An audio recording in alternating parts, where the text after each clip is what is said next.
tere, olen siin Elva surnuaias oma ema haual. Minu ema nimi oli Hele-Mall Remmel. 1947 on kirjas siin kuni 1989. Minu vanaema oli Maria, vanaisa oli Raivo ja tädi ehk siis ema õde oli Helve.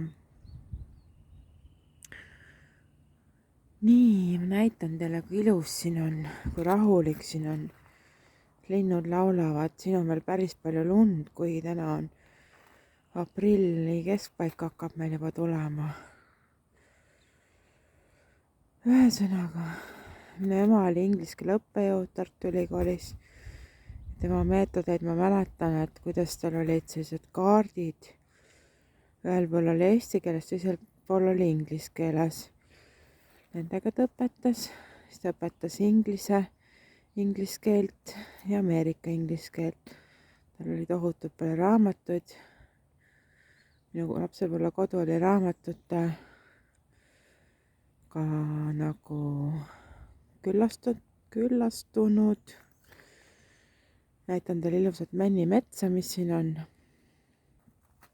Päike paistab. Ja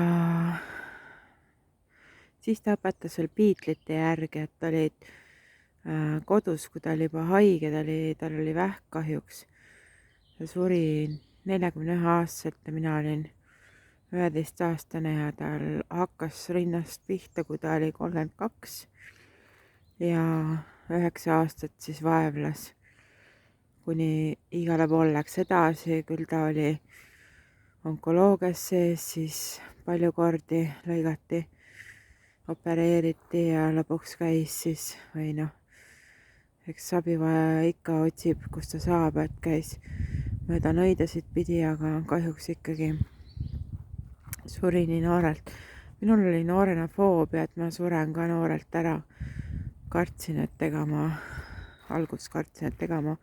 20-seks küll ei ela. Või kui hästi läheb, siis venitab välja. Ja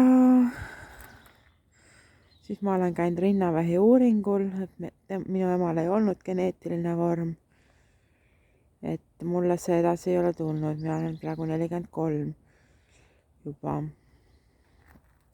Minu õde oli siis 17 ja vend oli 19, kui ema lahkus.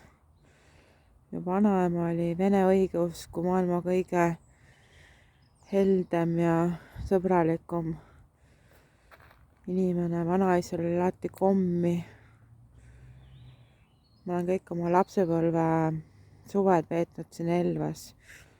Elva männimets on väga värskendava, tervisliku õhuga.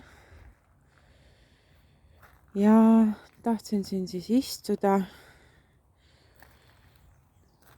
et natukene siin rahu ja vaikust endasse ammutada, aga ma võin ka jalutada. Ja mis siis veel? Minu vanaema oli mõnes mõttes selgeltnägija või noh, oligi, sellepärast, et tema nägi unedes ette, mis juhtub. Ta teadis täpselt päeva pealt, millal tädi sureb, sest ta nägi seda ette, ta oskas tõlgendada, luges päevi ja nii läkski. Tädil oli ka vähk. Tema oli siis natuke vanem, aga mitte palju kui minu ema. Tema tütar jäi maha, kes oli 17-aastane. Ma ei tea, miks elu nii kuri vahest on. Aga aitäh!